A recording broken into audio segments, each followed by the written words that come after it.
क्या कोलन के सेशंस लेने के बाद ऐसा कुछ चमत्कार हो जाएगा कि आपकी पेट से संबंधित जितनी भी प्रॉब्लम जैसे gas, acidity, acid reflux, constipation पूरी तरह खत्म हो जाएगी? ये क्वेश्चन का आंसर जानने के लिए ये वीडियो सुनना बहुत ही जरूरी है। Myself Manish Tootha, the founder of Bliss Detox Care and Bliss Infrared Saunas. Friend, जैसे कि मैंने पहले भी बताया है कि हमारे पेट के दांत नहीं होते, तो अगर हम खाना जल्दी जल्दी खाएंगे तो जो खाना है हमारे पेट में जाके गंदगी की तरह पड़ा रहेगा, सड़ेगा और बहुत सारी बीमारियों को पैदा करेगा। अगर आपकी डाइजेशन प्रॉपर नहीं है तो फ्रेंड्स आप समझ लीजिए आप बहुत बड़ी बड़ी डिसीजेस आपकी बॉडी में आने की तैयारी कर रही है, क्योंकि डाइजेशन एक सिंगल चीज है जहां से बहुत सारी मेजर बीमारियां जैसे कि डायबिटीज, थायराइड, आर्थराइटिस जैसी प्रॉब्लम्स आ सकती हैं। फ्रेंड्स, इसको समझने से पहले कि इस क्वेश्चन का आंसर क्या है, हमें यह जानना भी जरूरी है और समझना भी जरूरी है कि हमारा खाना पचता कैसे है। सबसे पहले जो भी हम खाना खाते हैं उसका जो फैट पार्ट है, जो मीडियम ट्राइग्लिसराइड्स फैटी एसिड्स है, वो हमारे मुंह में ही डाइजेस्ट हो जाते हैं, जो हमारे सलाइवा के अंदर एंजाइम्स है उससे।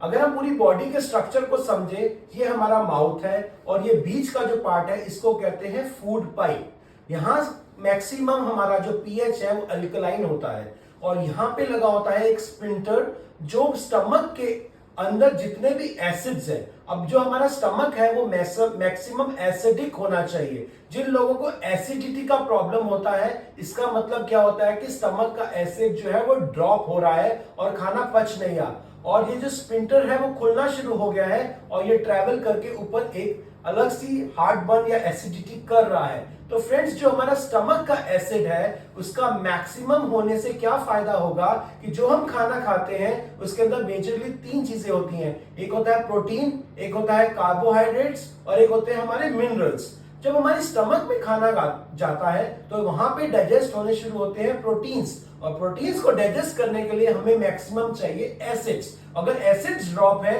तो ये प्रोटीन अगेन स्टमक में पड़ा रहेगा और डाइजेस्ट नहीं होगा। अब हमारी स्टमक के साथ जो जुड़ी हुई है वो है स्मॉल इंटेस्टाइन। ये जो स्मॉल इंटेस्टाइन वाला पार्ट है, वहां क्या होता है, वहां पे आपके खाने के न्यूट्रिशन एब्जॉर्ब होते हैं और लिवर बॉडी को अलग अलग पार्ट में वो सप्लाई करता है ताकि हमारी बॉडी अच्छे से काम कर सके। अगर अब स्मॉल इंटेस्टाइन के साथ जुड़ा हुआ है लार्ज इंटेस्टाइन जिसको कहते हैं कोलन, इन दोनों के बीच में हमारा बैक्टीरिया का एक लॉबी है।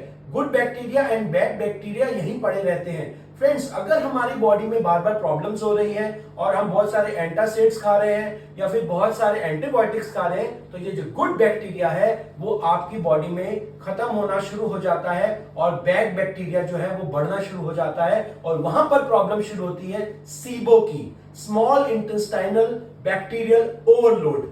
जब ये बैक्टीरिया का ओवरलोड करता है तो ये आपकी बॉडी में ऑटो इम्यून प्रॉब्लम्स क्रिएट करता है। ये जब ऑटो इम्यून प्रॉब्लम्स होती हैं तो आपकी बॉडी के जो ऑर्गन्स हैं वो जज नहीं कर पाते कि ये गुड बैक्टीरिया है या बैड बैक्टीरिया है, और आपके जो एंटीबॉडीज हैं वो मतलब जो आपके जो अच्छे बैक्टीरियाज हैं वो आपके अगेंस्ट काम करना शुरू करते हैं और वो इफेक्ट करते हैं आपके लिवर पे, आपकी बोन्स पे, आपके जॉइंट्स पे, आपके थायराइड ग्लैंड पे, जिसको हम ऑटो इम्यून प्रॉब्लम कहते हैं। अब जब खाना यहां पर भी डाइजेस्ट नहीं होता तो वो खाने के टुकड़े आपकी लार्ज इंटेस्टाइन में जाके चिपक जाते हैं या गिर जाते हैं, और जब वो ये टुकड़े या गंदगी जो नहीं डाइजॉल्व हो रही, नहीं डाइजेस्ट हो रही, वो वॉल्स में चिपकती है तो वहां वो क्रिएट करती है एसिड, एसिडिटी, गैसेस, कॉन्स्टिपेशन। और यहां से धीरे धीरे जो खाना हमने खाया, जो कार्बोहाइड्रेट्स थे जो पचे नहीं थे, जो ग्लूटेन था, वो एंटर कर जाता है हमारे पोर्स के अंदर छेद करके, जिसको हम कहते हैं लीकी गट।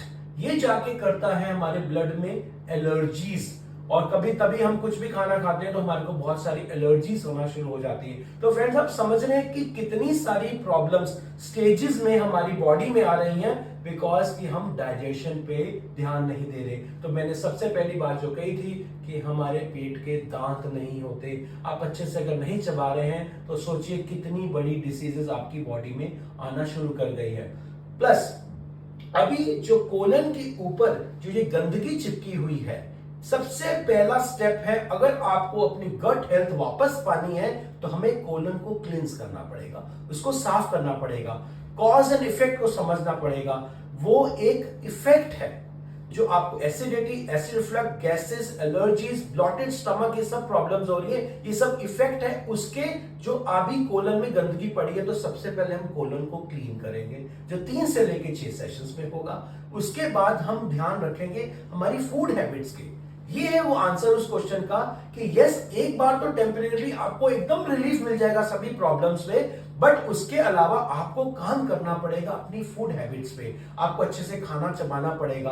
अगर आपके स्टमक के एसिड्स ड्रॉप हो रहे हैं तो आपको एप्पल विनेगर लेना पड़ेगा। एप्पल सिडार विनेगर से आपके स्टमक एसिड्स इंप्रूव होते हैं और उससे डाइजेशन इंप्रूव होता है। या फिर किसी एक्सट्रीम लेवल पे पहुंच चुके हैं तो बिटेन HCl भी ले सकते हैं। इसके अलावा आपको ग्लूटेन को थोड़ा सा ड्रॉप करना पड़ेगा, क्योंकि फ्रेंड्स ग्लूटेन एक्सेस करने से भी हमारी बॉडी में कई सारी चीजें जो है प्रॉब्लम करती है। अगर हम फूड एलिमिनेशन पे जाएं, जैसे कि कुछ टाइम के लिए डेयरी प्रोडक्ट्स बंद कर दें, कुछ टाइम के लिए अगर हम गेहूं के प्रोडक्ट्स बंद कर दें, तो हमें पता चलेगा कि किस चीज की एलर्जीज या किस चीज का साइड इफेक्ट हमारे स्टमक में होना शुरू हो चुका है। तो जब हम ये फूड हैबिट्स को चेंज करते हैं तो ये आपकी जो प्रॉब्लम्स है धीरे धीरे परमानेंट खत्म होना शुरू हो जाती है। तो ये वो आंसर है इस क्वेश्चन के लिए।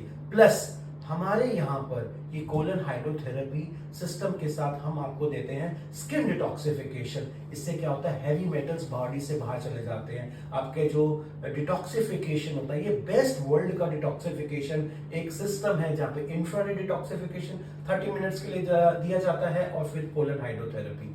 आपको कितने सेशंस के रिक्वायरमेंट है वो डिपेंड करते हैं कि आपकी प्रॉब्लम कितनी एक्यूट है।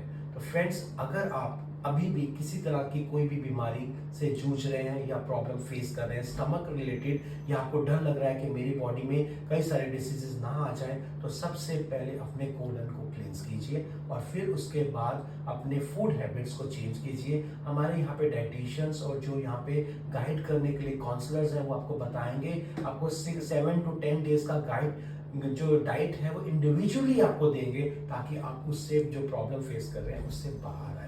आई wish a very great help to you all. आप हमारे ब्लिस सेंटर्स पे विजिट कीजिए। अहमदाबाद, बड़ौदा, गुड़गांव, नागपुर, बहुत सारे हमारे सेंटर्स हैं जहां पर कोलन हाइड्रोथेरेपी बहुत अच्छे से दी जा रही है। नियरली 100 जगह ऑलरेडी इंस्टॉलेशंस हो चुकी हैं। I wish you a great help. Thank you very much.